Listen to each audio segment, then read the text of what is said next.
Vinny. Just doing some research before the episode. Why are you wearing a Batman mask? Well, I mean, you got to be Batman the last time we were. You got to be Batman. Yes! You got to be Batman, and this is broken. Stop ruining my dreams, Vinny!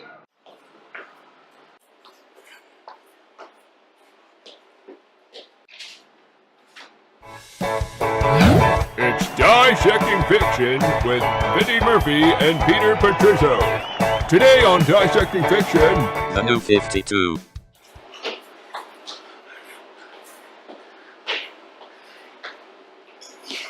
Though not as dominant as they would be just a few years later, by the end of 2010, comic book movies were becoming the most lucrative and popular films in Hollywood. Mission accomplished! Yeah, kinda like that. However, for the comic books themselves, there were a lot of problems. First off, while the industry did have small leaps forward since its near collapse in the mid-90s, books never regained their circulation. Even with the films, the end of 2010 was disastrous. Rising prices covered a bit of the loss, but the trend was downward. A change needed to be made, and DC took the initiative. Oh, are you here for some... Spearheaded by DC Entertainment president Diane Nelson, the New 52 was meant to modernize the characters of the DC Universe, but to also garner the attention of new readers. By 2011, it was estimated that there was less than a third of the comics retailers in the US than there had been in the 90s. Publisher Dan DiDio noted that the walk-in casual fans have gotten away from us. We are down to just the die-hard buyers. DC attempted to remedy this by adding a revolutionary day-and-date digital program. A concept so successful that only 6 years later is nothing short than an industry standard. Though sales would spike at the start of the initiative and fan interest was high, the effect was not long-lasting. Sales once again dipped, causing multiple iterations of the New 52 lineup. Books were gained, books were lost, and in 2015, as sales slipped to the numbers almost as low as those of the fall of 2010, DC announced that the initiative would come to an end. Even mentioning the New 52 garners emotional responses like this. Well, regardless of your opinion, it changed the industry forever. As comics still struggle to find the markets they once held, this story grows ever more important. Today on Dissecting Fiction, we will discuss the successes, the failures, and the fun of this era. This is the legacy of the New 52. And here's Pete looking a little better than he did before. That's arguable, right? Yeah, I guess. It's not really. But hey, we're here and we're about to delve into the New 52. Oh. So, first off, I think we should start with back before the New 52 started, where they were kind of at with the story and everything. Right. You had, I guess, kind of saying Brightest Day would have been Yeah, that took place right after Blackest Night. Right, and kind of established a lot of characters. It really established Deadman for Justice League Dark, I think. Right. Because it really set him up a lot as a character, as a significant character.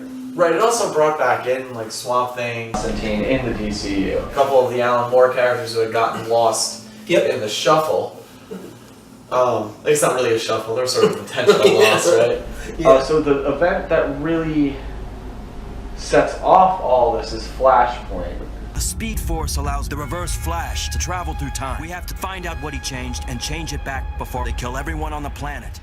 Okay, Which was an intentional contraction of this. Yeah, and then that pretty much jump-started the New 52. Yeah, I mean, we also have to talk about Justice League in the respect of sort of artistic precedent started setting for the New 52. This was mentioned in interviews prior to the launch, but there was a real focus on action. They wanted to get away from the really text-heavy comics and more pacing it kind of breakneck speed, which I don't necessarily disagree with. I thought Justice League came off just a touch shallow because of that. Yeah, I gotta tell you, I did not like the first arc of the Justice League comics. I did not like the first initial encounter with Darkseid and everything. Right. Which is the first thing that happened. Yeah. Which is an interesting And then they did that take. That animated movie where they adapted that and Justice League War, and I didn't like that either. So yeah, I wasn't the biggest fan of War. Yeah. But I think it's interesting to see like this real effort to change the image of DC in one fell swoop. Right, absolutely. And I think if you want to go, even further with that, you can look to Superman.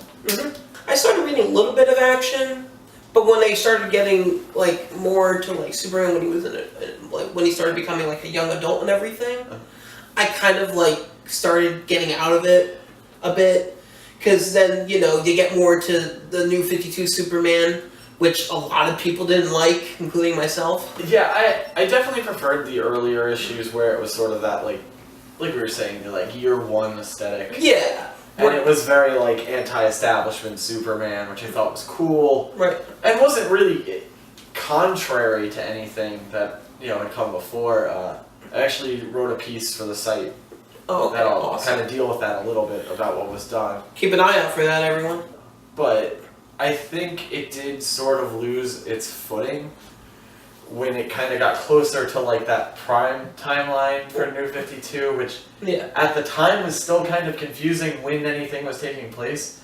Yeah. They tried to explain, but it was really bizarre. It felt convoluted. Yeah. Yeah. Superman almost became, because everything was so condensed, Exactly. it turned him into like a different character. Yeah, and the different character that created a lot of backlash from the fans. Definitely. I think continued to pretty much through the entire run, even though there was some cool ideas later on. Oh yeah, no, absolutely. We'll get into that later. And then going into Batman, of course. Yeah, which might be the most convoluted timeline at that point. Yeah, but it was written so well, nobody cared. I always kind of felt that Snyder just sort of wrote it like, all right, well, whatever I wanted to happen, happened. Yeah. I'll just avoid a lot of stuff. Yeah. Because it got really confusing with, like, the Robins, like, who was when, and, like, at the start of the New 52, it very much seemed like Tim Drake had been Robin, and then kind of halfway through it kind of felt like he never really was Robin, and then... Right. Now it's back with Rebirth, but, like, a lot of that side cast brought a lot of people into Batman, or it kept them there. Right. And I think it was sort of a big faux pas for them to try to condense it. Right. I don't know. It's just a very strange period where, like, even though, like you said, like, Batman was good. Yeah. And it was doing pretty well. Yeah. It was the whole, like, idea that this was supposed to be the DCU, and now a lot of things are gone. Maybe things you really liked. Yeah. Well, what are you gonna do? And as you said before, they were going a bit more heavier with that. They were getting a bit more heavier with the action stuff. Right. So it almost felt like they were kind of adopting a bit more of a Marvel formula, Which I would disagree with. I don't see going more action-y as a Marvel formula. Okay. I think, like, that if you want to say something was Marvel-like, definitely sort of the designs. Kind of maybe turn that way. Fair enough. Okay. It was a lot more colorful, like Marvel. Some of the designs.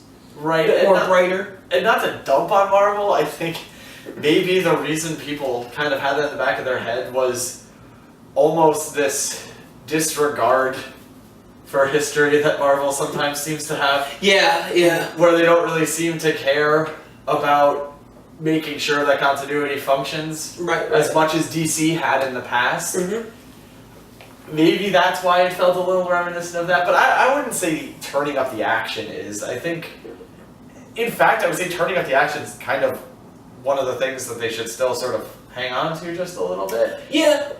Action doesn't mean mindless. That's where it got... sometimes that first arc of Justice League felt mindless. It felt like, oh, here's a bunch of toys getting thrown at each other, and, like, that can be cool. Right, but it gets boring after a while. Especially because the Justice League always had this sort of ethical drive. Right. You remove the ethical drive from the characters, then they are just things swinging their fists, Absolutely.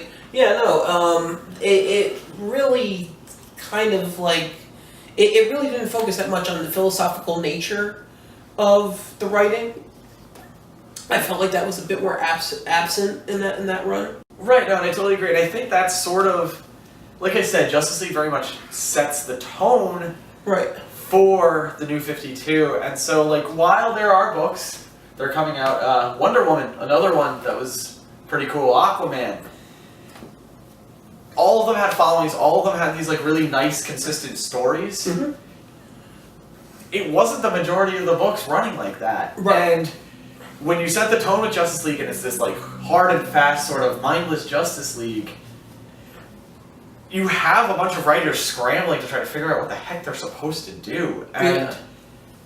I think that's where you see started the early failures of the New 52. Right.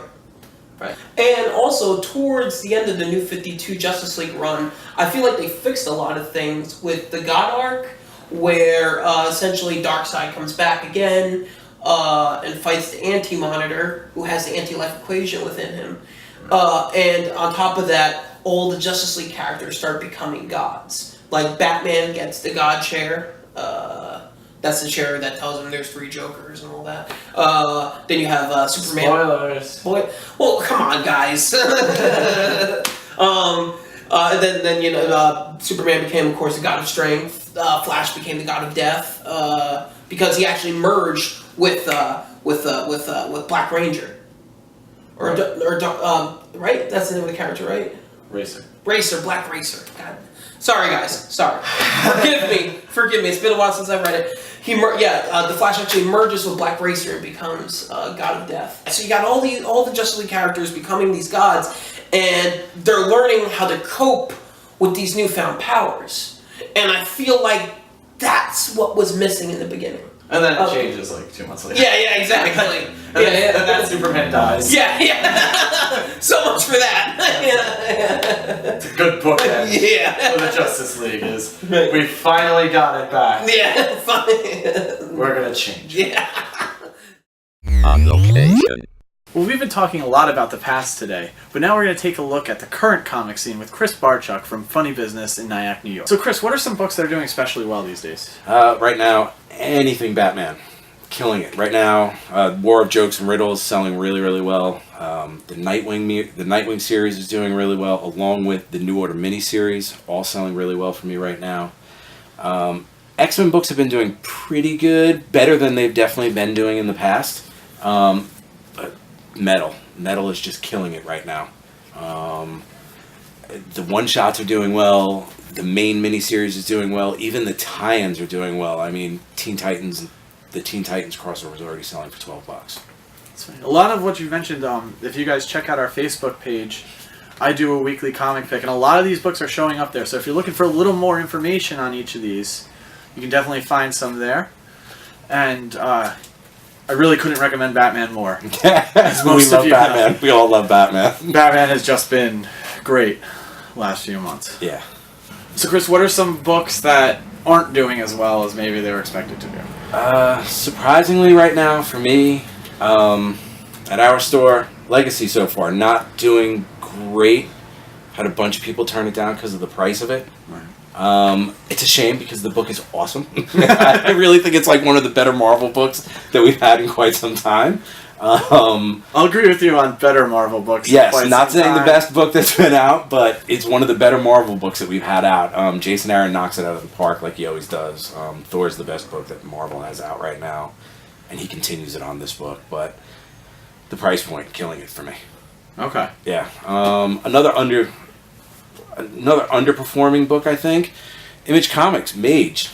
I love this series. I always love this series. I don't know if it's the time in between. I don't know if we've lost a lot of the original readers of Mage, but I thought it would do better than what it has. Yeah, and I know a lot of us, myself included, were looking for the final part of the story. For a long time. For a very, very long time. And I've had the Image hardcovers that match. Yes. And they better put that third one out to match. I'm reading it in single issues. I want that hardcover. Yeah. That's going to drive me up a wall if I don't get it. I think we'll get it, though. Another book that's probably not hitting as strong as I thought it would be. Iron Fist. Iron Fist right now. Ed Brisson is killing it on this book. It's right now one of the best Kung Fu series I've ever read. So yeah, if you like Kung Fu series, check it out. It's doing the best in my store out of all the Defenders tie-ins. So I highly recommend it. Can't recommend it enough. Now, Iron Fist is also showing up in a lot of things we do on the Facebook page at the moment. And I have one last question. What's up? We try to stay positive on the show, but Okay. any complete disasters recently? A complete disaster for me? Secret Empire for me was really, for a summer event book, was kind of disastrous for me. The crossovers, all the crossover books tanked for me. By the end of the series, I wasn't really selling a lot. So for a summer crossover event, it was a stinker for me, without a doubt. Okay. Yeah. Well, there you heard it. You heard some of the successes, some of the things that should be more successful, and one complete disaster here. I want to thank Chris for coming on. And if you want to check out Funny Business Online, that's funnybusinessonline.com. Yes. So funnybusinessonline.com to check out some of this cool stuff. So there were a lot of moments we talked about in the New 52, really centric to the Justice League, sort of to those prime characters. Right. I think it's important to kind of talk about other things that happened during the New 52. Yeah. I mean, really a lot of the focus, even when Rebirth hit, was on the Justice League and like the sort of revitalization of like the prime characters. I think a big thing to mention is Harley Quinn in the 52. Huge thing to mention. They redesigned her. They redesigned the character, Which got a really bad reaction at first. Yeah. And now no one seems to care. Yeah, no, because that's the Harley Quinn in the Suicide Squad movie. Right, and it's also first Harley Quinn in Suicide Squad, I think. At least first as like a featured... I think so, yeah, no, I think you're right. They would change her character. I mean, if you saw Suicide Squad, the movie, you pretty much already know the New 52 origin of Harley Quinn. Right. They also, it wasn't a launch book, but if like a little while into the New 52, she got a solo book, which has been consistent as one of DC's top sellers still. Right. I mean, this is really the era of Harley Quinn kind of growing into... Oh, yeah. It's Harley Quinn mania. Just wait till Halloween, guys. Yeah, I thought there'd be more costumes last year. Less than I thought there would. I know, right? But anyway. So yeah, I think this really like established her absolutely as sort of a standalone character. You know, a lot, myself included. I always saw her as a sidekick to the Joker. Yeah, well, that's how she was. That's what she was made to be at first. Yeah, and there was also this sort of like.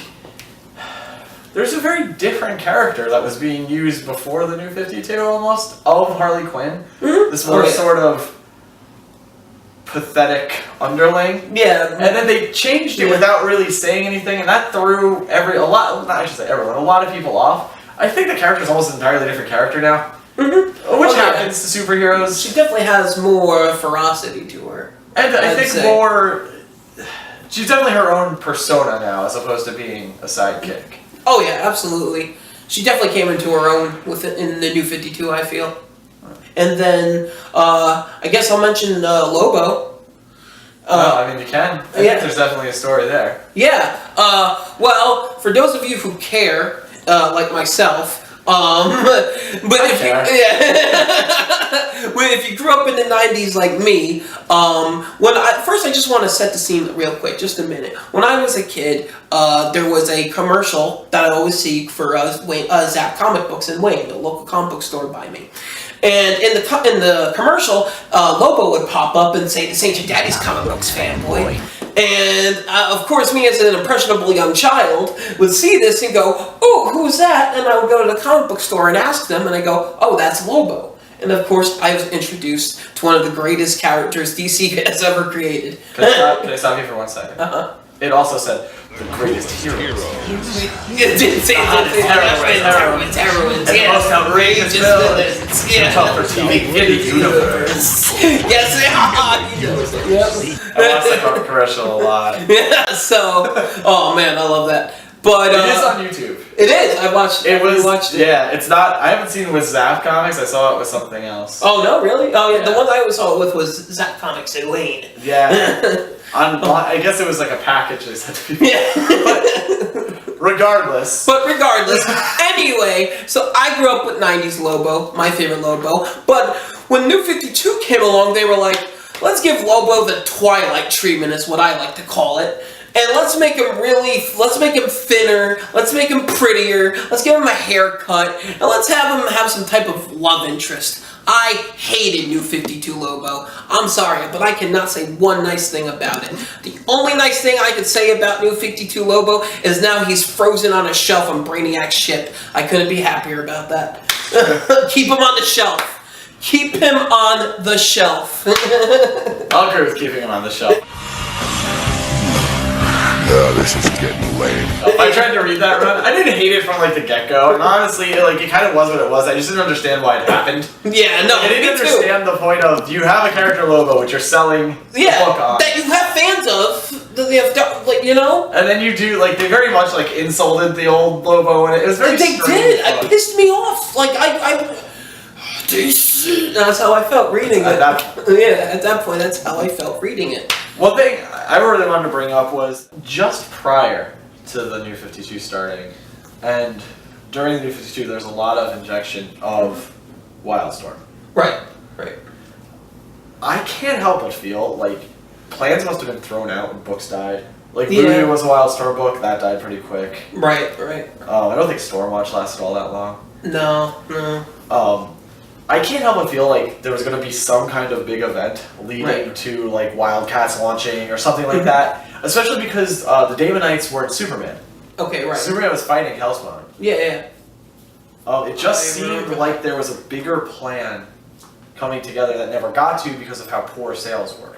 Okay, yeah, I could see that. I mean, I love that the incorporation of the Wildcats. I mean, I love Grifter, so it was cool seeing him running around with DC characters. Right, and that was probably out of the, like, Wildstorm books that they had. Grifter was probably the best in that initial run. Oh yeah, absolutely. Also, a big thing I want to mention is a lot of stuff happened within the Green Lantern timeline in the New 52. A lot of big arcs. Kyle Rayner becoming the White Lantern was a big deal. Right, it started with 4 books, basically. There was a Red Lantern's book, New Guardians, Green Lantern Corps, and Green Lantern, so... Yep. I mean, Green Lantern was pretty hot going into the New 52. Right. Another, I really loved the War of the Green Lanterns arc. That was a cool one. Yeah. I really loved that one. I loved all. Honestly, I don't think there was really anything I didn't like within the Green Lantern. And what do you feel like that brought to like Green Lantern even now coming forward? Well, one of the really cool things I liked about it was them when they made Sinestro Green Lantern again. Right. That was a really cool turn of events, I thought. Right. You know. And they introduced Baz, who's still active as a Green Lantern in Rebirth. Right. I mean, honestly, that was one of my favorite moments with the Guardians. Like when they go to Sinestro, like, how does it feel saying that oath again? Right. He's like, leave me alone, you know. Right. I'm like, dude, we're trying to give you a moment of redemption here, and you know, you're crapping all over it. Come on. You know. But I really liked that. That was really cool. Yeah. The one thing I was a big fan of was near the end of the New 52, Gail Simone did a Secret Six book. Okay. Gail Simone, who had done the Secret Six in the old DCU, kind of played by the New 52 rules, reintroduced characters. There's a cool payoff in the middle of it. You find out someone is somebody else. Right. That, to my knowledge, hadn't appeared in the New 52 at all until that point.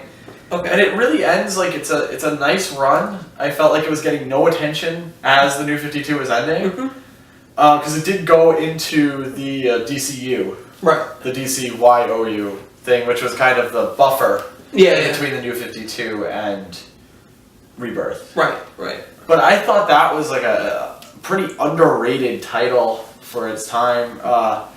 We were also talking, there was a couple of really cool events in New 52. You brought up War of the Green Lanterns. Oh yeah, War of the Green Lanterns. You also had Forever Evil, which Evil. brought back the Crime Syndicate. I thought they did a really cool thing with Alfred in that I don't want to get into if anyone wants to read it. Oh yeah, with you mean with what's it, Outsider? Not Outsider. Well, I mean that would give it away. Yeah. But yeah, it was a cool arc, and you could see. You know, you were talking about the end of Justice League. I feel like you could see a lot of them trying to get things kind of at least enough back on track in Forever Evil. Yeah. I mean, ultimately, I guess sort of the legacy of the New 52 was a really enthusiastic try at changing everything. It felt like a middle school play. It's like, you guys, you know, you did your best, you tried, you know, good job. And he had see, I think that's a little demeaning to it.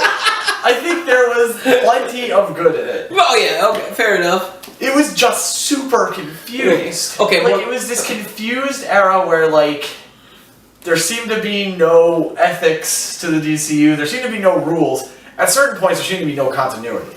Right. Which some people see as a high crime, some people don't. It doesn't matter. They were claiming there was going to be. Mm-hmm. So, at bare minimum, they owed the audience some form of explanation of things. Right. They didn't really provide that.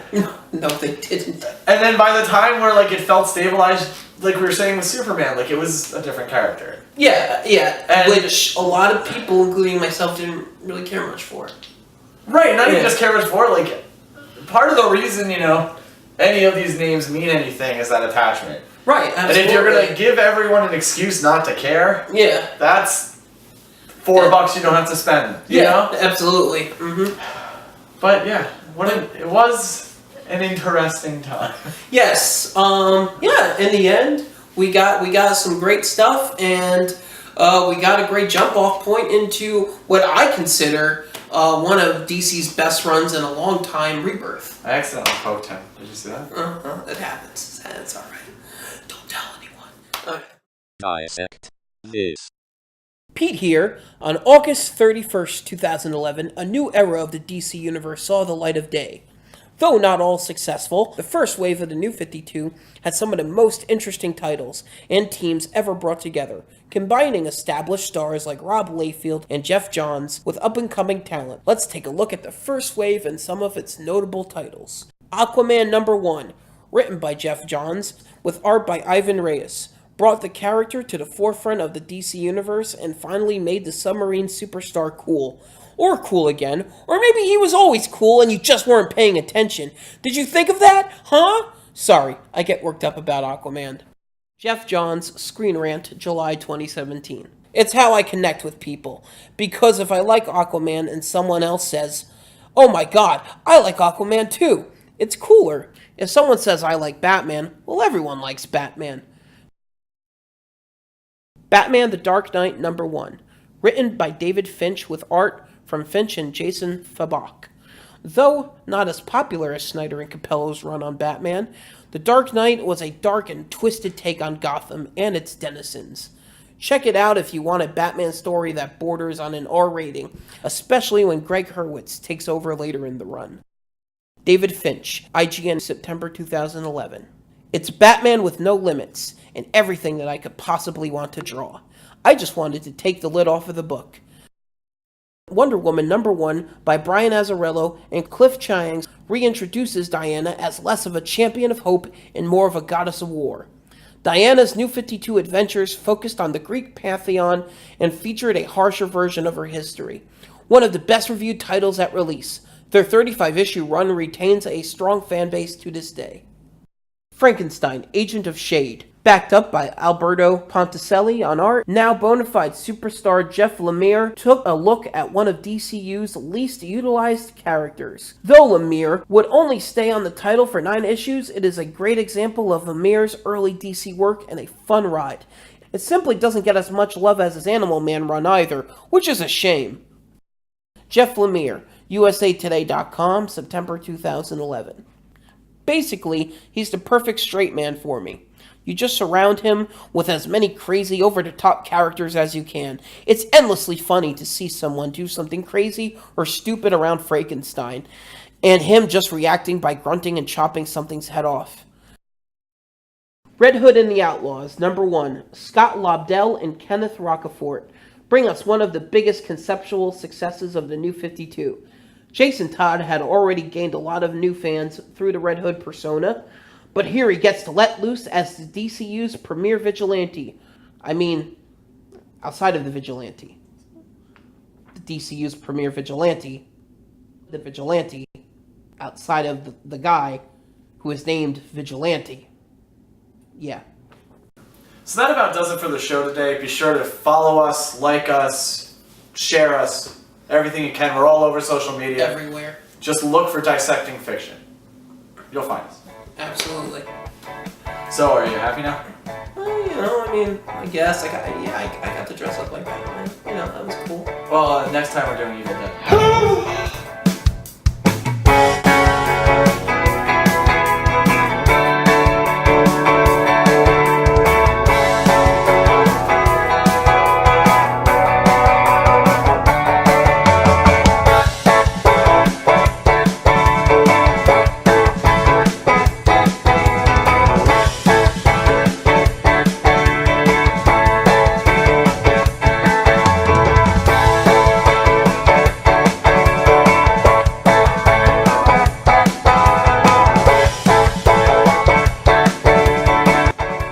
Dissecting Fiction is sponsored in part by the XY Group and funnybusinessonline.com.